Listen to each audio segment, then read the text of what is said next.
Hey everyone, it's Tino. I'm back updating this video for Monster Hunter Rise Sunbreak. The expansion is out, a lot of the same areas are still there, and that also means that the flooded forest route is still totally viable, and frankly, it's better than it ever was before. So, a couple of things I want to point out. Number one, there are some new food opportunities that are totally ridiculous. If you haven't started messing with the new Dango, take some time. It's totally worth it. There's craziness that you can do here. In particular, let me just point this out. The hopping skewers are fantastic. Absolutely fantastic. So with Dango Harvester, you're basically guaranteeing that by the time you get back to the beginning of the route, you won't have to wait for nodes to respawn. Really, really nice effect, and frankly, it works so well that sometimes you can skip the lower value nodes and just go straight to the good stuff. Just keep that in mind. But again, the new Dango hopping skewers, really, really useful. And then hit it up with Dango Harvester, reap all those magical goodies as best you can. I also want to point out, less useful but still cool, these are all healing opportunities, and maybe something you want to use. Food for thought. Anyway, hopping skewers, really, really fantastic. And then the other thing I want to show is, if you'll notice the completely ridiculous looking outfit I'm wearing, there's new Master Rank gathering gear, and I want to call this stuff out because you can make really, really excellent sets. You can make fantastic sets. Excellent sets. So this is what I've built.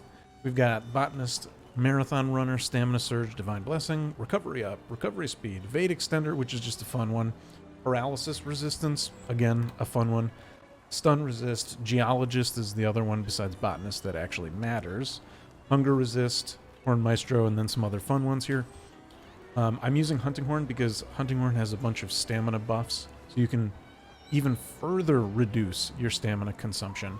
So between that, Marathon Runner, Stamina Surge, all these other fabulous things going on here, and Hunger Resistance, really, your stamina bar lasts for 1,000 years, roughly speaking, and you've got all the stamina recovery you could possibly want. Fly around the map, gather those goodies, and take advantage of the new features in Sunbreak. Anyways, I'll send you on to the rest of the video. The route still works exactly the same. Wish you all the best. Happy hunting. So I'm going to draw out the route here. We're going to start essentially down here in the southwest. You'll go straight across to map number 1. This is the first node you'll pick up. I basically hug this ledge, drop down here, ride the Great Wire Bug up to the middle, and then from this middle landing spot where the Great Wire Bug drops you off, you need to go inside and then up into the second tier room. And then from there, you'll be able to pick up 2 nodes. From this room, you'll go out this south door, and then depending on which way you fall down the pyramid, you'll either fall down this way, at which point you'll want to pick this node up first, or you'll fall down this way, at which point you'll pick up this node. Either way. We'll put a little arrow guy here so kind of help you see. Whichever one you get to first is the best way to go. So from here, you'll actually port up to subcamp number 1. There's only one subcamp, so you can't really get this one wrong, and you'll pick up this one to the east. From there, you'll drop down, and you'll snag this mineral node that's just outside one of the kind of cave entrances here. There's like an overhang right beside it. Once you've picked up this node, you'll climb up this wall here, and you'll come over this way to grab this node. Then we're going to get a little creative. We need to scoot over this way to the northeast and up this kind of craggy mountaintop. Now, in order to get to the 2 nodes that are here, you actually have to drop down. So hopefully that looks enough like an arrow. It looks kind of like an arrow. So hopefully that's clear that you'll drop down there. Once you've picked up those nodes, you'll scoot out that cave aperture, cave exit, jump out of the cave is what I'm trying to say. Struggling to say it. And you'll pick up this node here. Now, I'm actually going to hop over to this other map just so that we can see the underground area better. This is where the node we just highlighted was. So this guy is actually right over here. So once you've picked this up, you'll come through the cave area, hug this northern wall, and then you'll pick up the node right up at the top. So once you've picked up this node, you'll scoot out the top here. This will bring you back to the above ground section of the map. Now, if you want to, you can try to scale up just as you come outside of the door here, just as you reach back to the above ground. But I find it's a little easier to actually come over this way. This surface here is a little easier to scale up to get to the top, as opposed to doing it immediately out the door. Then you'll go right over to the west to grab this node here. This is one of the most important nodes. This one, the two in the cave, and the two in that middle room of the pyramid have the best chance to drop Nova Crystals. That's where the money is, let me tell you. Okay, once you've picked up this valuable node, you'll drop down the ledge, hop down to the southern part of room 10. This is actually the 14th node and the last node of them all. And there you go. And that'll bring you right back to the beginning, and you can rinse and repeat the route. Perfect. All right. So now I've basically numbered everything so we can see number 1, 2, and 3. Got to hit that middle room of the pyramid. Number 2 and 3. Got to hit the middle room of the pyramid. So then you'll head southeast to number 4 and 5. From 4 and 5, you'll need to fast travel to the subcamp. That brings us up here. This gets a little confusing, so I'll try and go slow. Number 6 is due east of the subcamp. 7 is southeast of that. You'll climb up and go back around the western side of the subcamp to get number 8. You'll go northeast of there and drop into the cave to get number 9 and 10. You'll drop out of the cave and go due west to grab number 11. So from node number 11, that's actually over here on the underground map, you'll go through this underground river passageway over to number 12. This is over to the west.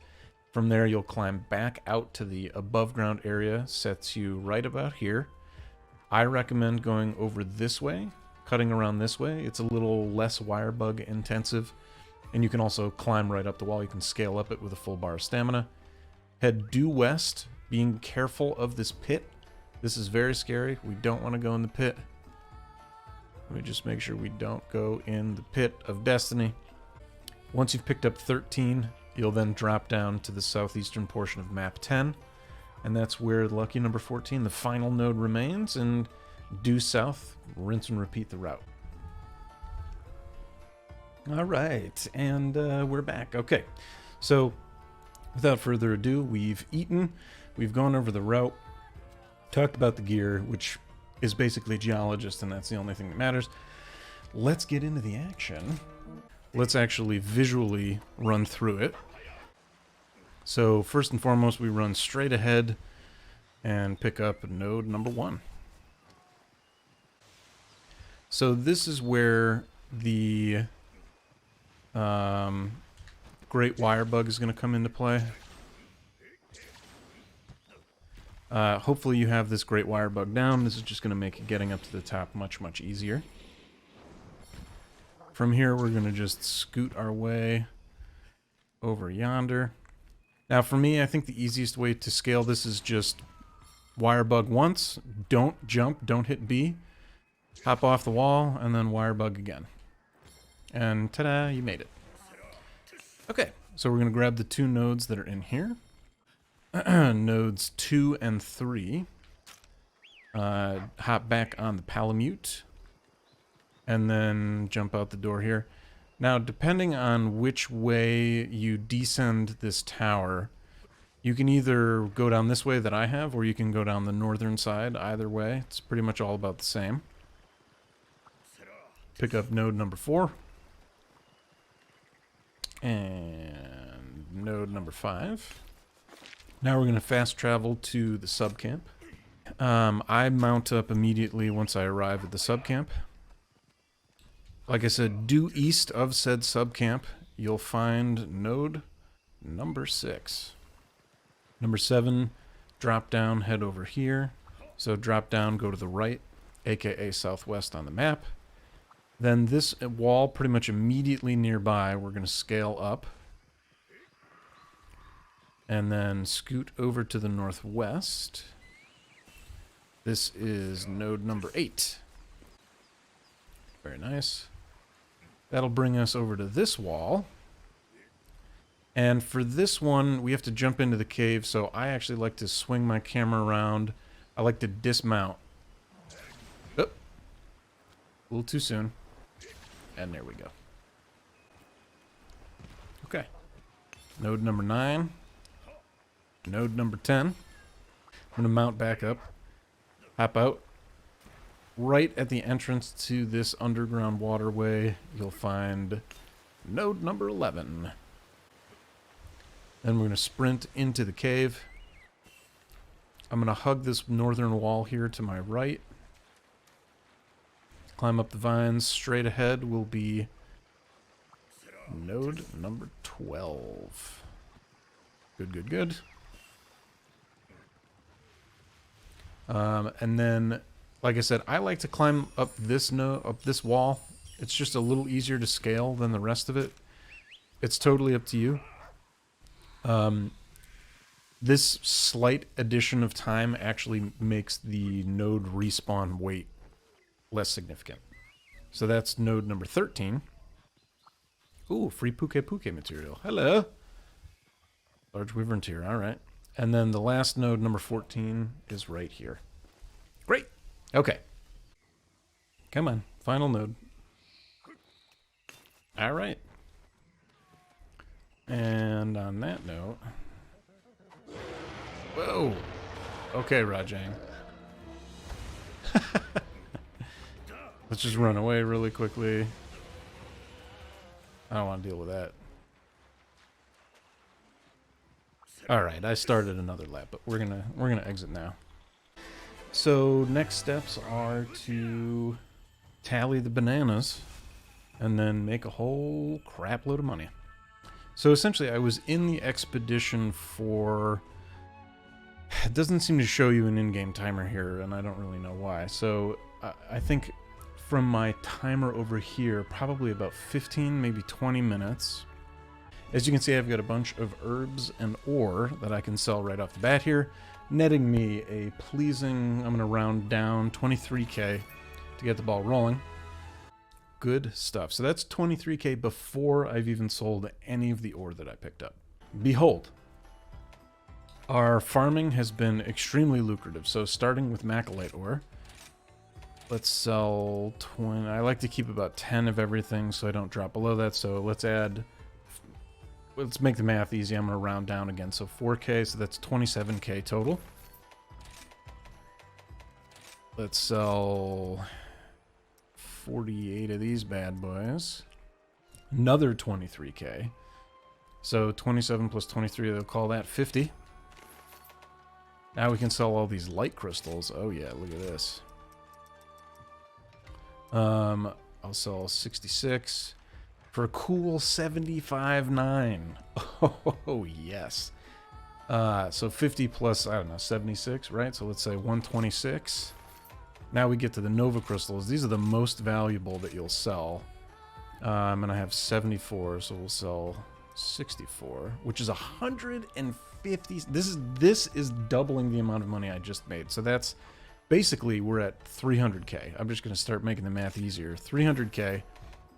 I haven't even gotten to the carbolite ore, of which I can sell 100 for 68,000 more. Round up a little bit, it's 370k. And then to just sort of seal the deal here, we've got another 70 fusium more for another 71.